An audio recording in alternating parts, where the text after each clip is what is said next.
Hey everybody, how you doing? This is Dan Blanchard with the Traveling Time with Dan show, where we mix travel with history and with leadership, and of course with me, Dan Blanchard.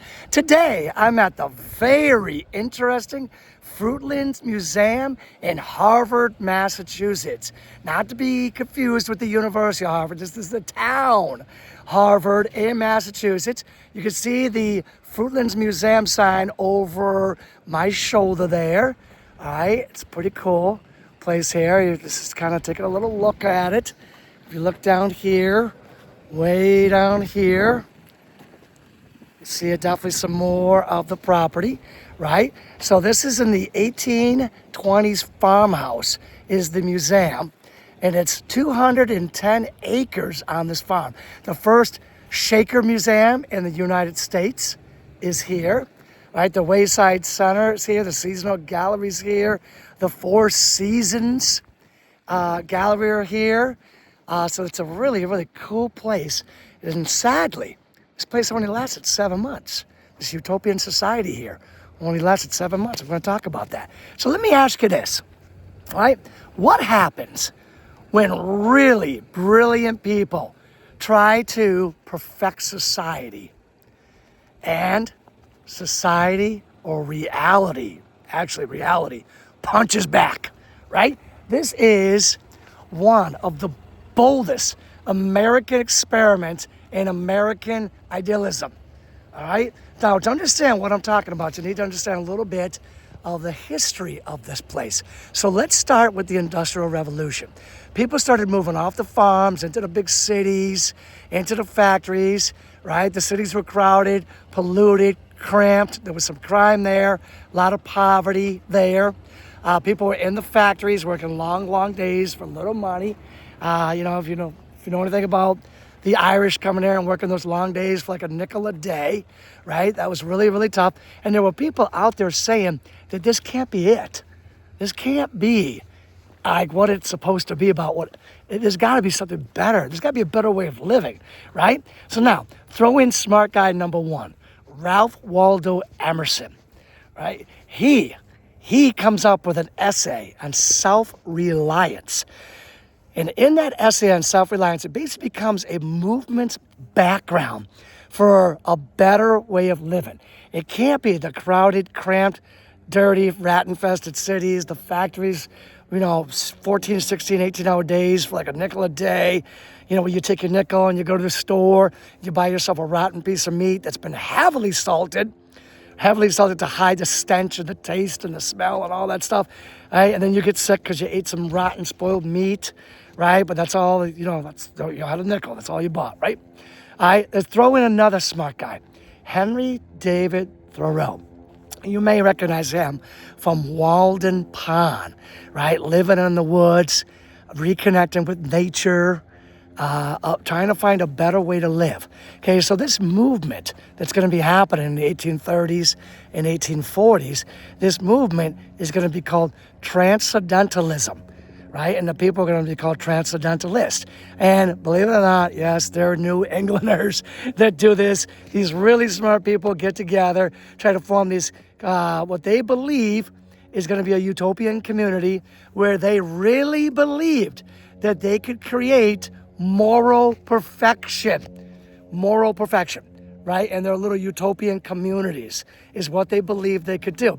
Now, the two famous transcendentalist, moral perfectly, or trying to be moral perfectly, places were called Brook Farm and Fruitlands, were these two most famous utopian societies from this time. So let me tell you a little bit about the philosophy of Brooklyn. Brooklyn people believed it was a big farm, right? 200-acre farm, 210-acre farm.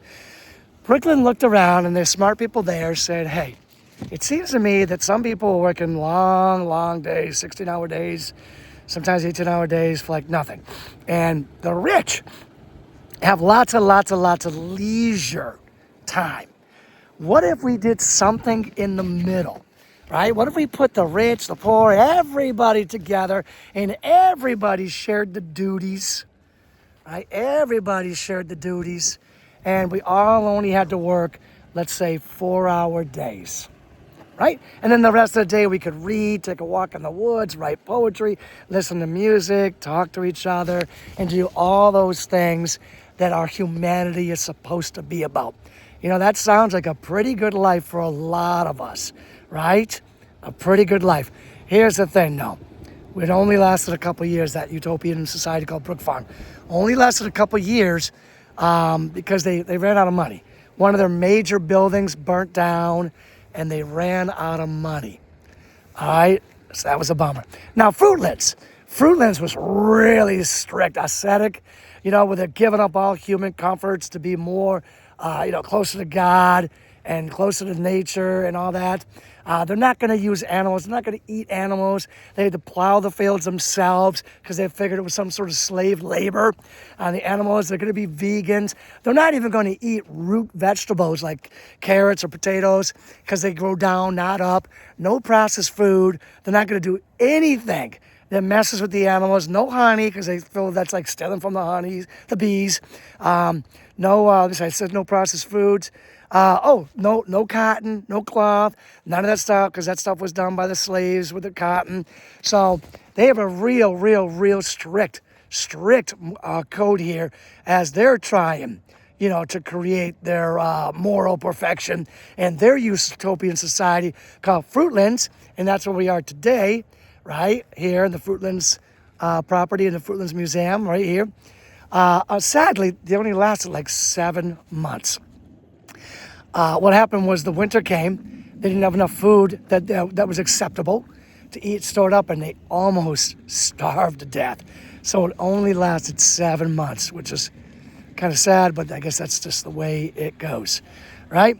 So the New Englanders, of course, tried to create these two utopian societies. Neither one lasted. Both of them failed, kind of for money and kind of for being too strict and not being flexible enough and all that. So, I like to talk about travel, history, leadership.